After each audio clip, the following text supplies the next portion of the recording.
अस्सलाम वालेकुम dear learners, how are you all? Hope you are doing well. आज की ये वीडियो है इंग्लिश कंपलसरी के ये सॉल्व पेपर्स हैं जो 2021 से लेकर 2017 तक के तमाम पेपर्स ये सॉल्व मेरे पास हैं। तो मैंने सोचा इसकी एक वीडियो बना दूं ताकि आप लोगों की हेल्प हो जाए। बहुत सारे स्टूडेंट के पास ये सारे पेपर सॉल्व नहीं हैं, लास्ट ईयर का 2021 का भी नहीं होगा बहुत सारे स्टूडेंट के पास, तो वो इससे देख सकते हैं। और दूसरी बात यह है कि अगर आपको प्रैक्टिस करनी है तो उसके लिए बहुत अच्छा है। आप पास्ट पेपर्स के कोई से भी पेपर उठा के अनसॉल्व पेपर रोज़ाना अगर एक एक पेपर भी सॉल्व करेंगे तो आपकी बहुत अच्छी तैयारी हो जाएगी। रोज़ाना अगर एक पेपर उठाएं कोई से भी ईयर का और अपना 3 घंटे का टाइमर लगाएं और कोशिश करें कि उस 3 घंटे में देखें आप कितना पेपर सॉल्व कर सकते हैं। इस तरह से आपकी प्रैक्टिस भी हो जाएगी और आपकी स्पीड भी आपको पता चल जाएगी कि आप कितनी देर में पूरा पेपर कर सकते हैं या नहीं कर सकते, आपको समझ भी आ जाएगी। और करने के बाद फिर आप ये सॉल्व पेपर से चेक भी कर सकते हैं कि आया आपने सारी चीज़ें सही लिखी हैं या अगर किसी में कुछ कन्फ्यूजन है या कुछ गलत लिखा है तो उसको भी आप उसी वक्त उसी दिन आप उसकी प्रैक्टिस करें, उसको इम्प्रूव करें, अपनी गलतियों को सुधारें, तो आपकी अच्छी खासी प्रैक्टिस हो जाएगी। पास्ट पेपर से ही पेपर आएगा इंशाल्लाह, क्योंकि अभी तक जितने पेपर्स आ रहे हैं वो पिछले सालों के ही एज़ इट इज़ पेपर आ रहे हैं। ठीक है, तो अगर आप इस तरह से तैयारी करेंगे अपने इंग्लिश कंपलसरी के पास 10 इयर्स या 5 इयर्स के तमाम पेपर अगर रोज़ाना एक एक करके भी अगर आप उसको करते हैं तैयारी, तो आपकी प्रैक्टिस हो जाएगी और आपको पेपर वाले दिन मुश्किल नहीं लगेगा, क्योंकि वही चीज़ें तकरीबन आई हुई होंगी। अगर कुछ थोड़ा बहुत चेंज होगा तो वो ग्रामर वाला हिस्सा है, जो ग्रामर वाला जो सवाल होता है उसकी जो एक्सरसाइजेज़ होती हैं, जो फिल इन द ब्लैंक्स वगैरह होते हैं, वो थोड़े से मुख्तलिफ आते हैं। बाकी आपका कॉम्प्रिहेंशन अनसीन या सीन पैसेज जो है दोनों आपका पास पेपर में से ही आएगा। सीवी हो गया आपका या आपके लेटर हो गया, वो वाले चीज़ भी आपकी प्रैक्टिस हो जाएगी। बाकी चीज़ें जो हैं छोटी मोटी चीज़ें जैसे क्वेश्चन आंसर्स हैं वो तो आपने याद करना है, ठीक है ना, उसमें तो कोई वो मसला ही नहीं है, वो तो जस्ट रट्टा मारना है। और वो भी आप पास पेपर से सारे याद करेंगे, इन्हीं में से कुछ ना कुछ आएगा, कोई नया उठा के नहीं देंगे। ठीक है, तो ये आपको मैंने एक छोटा सा तरीका बताया है कि किस तरह से आपने तैयारी करनी है।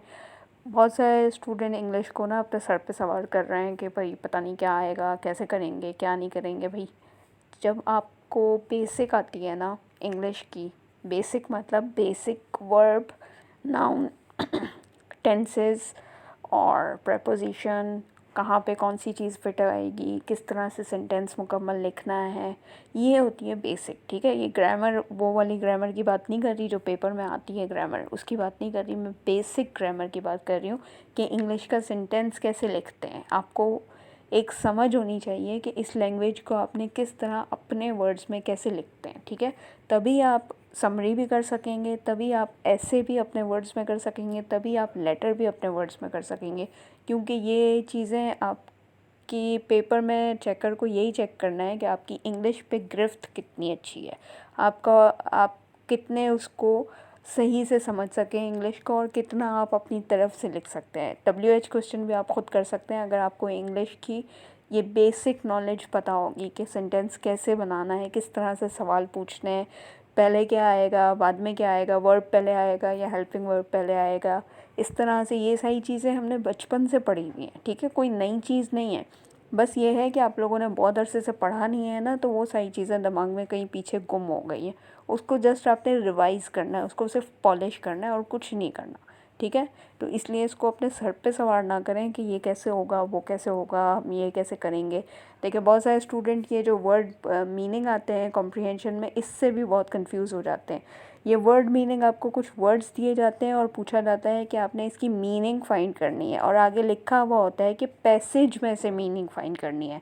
जैसे इसमें लिखा हुआ है कि फाइंड द वर्ड और phrases in the passage with some similar meaning, यानी कि इसी से मिलती जुलती जो पैसेज में जो वर्ड है वो लिखना है। तो अक्सर लोग इसका सिर्फ मीनिंग लिख के आ जाते हैं जो पैसेज में नहीं होता, कहते हैं हमने तो वर्ड मीनिंग ऐसे किया है। तो ये सवाल गौर से पढ़िएगा, इसमें बहुत सारे स्टूडेंट गलती करते हैं। और फिर बहुत सारे स्टूडेंट ये भी पूछते हैं कि वर्ड के हमें मीनिंग कैसे पता होंगे, हमने तो ये वर्ड कभी पढ़ा ही नहीं है। तो इसके लिए क्या करना होता है, इसके लिए आपको ज़्यादा से ज़्यादा रीडिंग करनी होती है। इंग्लिश की जब आप प्रैक्टिस करेंगे, ये पेपर को सॉल्व करने की प्रैक्टिस करेंगे ना, तो आपकी वोकैबुलरी इम्प्रूव होती है, आपको नए नए लफ्ज़ पता चलते हैं, उनके मीनिंग पता चलते हैं। इस तरह से ही प्रैक्टिस होती है। एक दिन बैठ के अचानक से आप बुक खोलेंगे तो आपको एकदम से तो इंग्लिश लैंग्वेज आपके दिमाग में मतलब घोल के तो कोई डालने से रहा। ज़ाहिर है हर चीज़ प्रैक्टिस मांगती है, ठीक है ना। कोई एक दिन 2 दिन में एक लैंग्वेज सीखी नहीं जाती। इस लैंग्वेज को सीखने के लिए हमें बचपन से लेके पढ़ाया जाता है। जिस तरह हम उर्दू पढ़ते हैं, ठीक है, उर्दू क्योंकि हमारी लैंग्वेज है, हम अपनी ज़िंदगी में शामिल कर चुके हैं, हम बोलते ही उर्दू में, इसलिए हमें उर्दू इतनी मुश्किल लगती नहीं है। लेकिन इंग्लिश क्योंकि हमारी ज़िंदगी का हिस्सा नहीं है, तो इंग्लिश हमें पता नहीं कोई सर पे पहाड़ लगता है। लेकिन ऐसा नहीं है, इंग्लिश का जो है वो भी उर्दू की तरह ही है। जिस तरह आप उर्दू समझते हैं, उर्दू को हमने जुमले की तरह बनाना सीखा, जुमले बनाने सीखे, फिर उर्दू की ग्रामर सीखी, इसम, फ़ेल और फ़ेल माज़ी, फ़ेल हाल, फ़ेल मुस्तक़बिल क्या होता है। फिर उसके बाद दूसरी चीज़ें हमने बनानी सीखी, मज़मून लिखने सीखे। पहले 2-4 लाइनों के मज़मून लिखते थे, अब हम पूरे पूरे पेज के भी लिख लेते हैं। मतलब यही इसी तरह से ही आप जब अपनी ज़िंदगी में एक चीज़ को शामिल करेंगे तो आपको वो लैंग्वेज आसान लगेगी, ठीक है। तो इसलिए अपनी रीडिंग हैबिट में एक रूटीन बना लें कि आपको इंग्लिश पढ़नी ही पढ़नी है। ज़रूरी नहीं कि आप स्कूल के ये अपने यूनिवर्सिटी की बुक से ही पढ़ें, आप कुछ भी पढ़ लें, आप न्यूज़पेपर पढ़ लें, आप आर्टिकल्स पढ़ लें, नेट पे इतने अवेलेबल होते हैं, या कोई अखबार पढ़ लें, या फिर कोई बुक, नॉवल, कहानी पढ़ लें इंग्लिश की।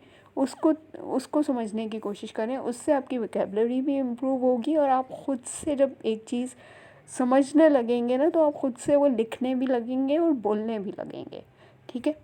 तो ये मैंने छोटी सी आपको एक बात बतानी थी कि इंग्लिश को अपने सर पे हवा ना बनाएं। कोई मतलब कोई सर पे कोई पहाड़ नहीं आ रहा आपका।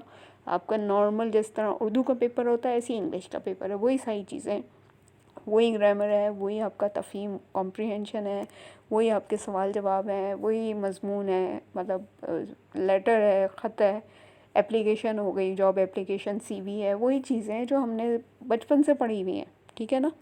तो अब अपनी तैयारी इसी से, पास पेपर से कीजिएगा और इंशाल्लाह आपका पेपर इसी में से लगेगा। नेक्स्ट वीडियो के साथ मिलती हूँ। अल्लाह हाफ़िज़।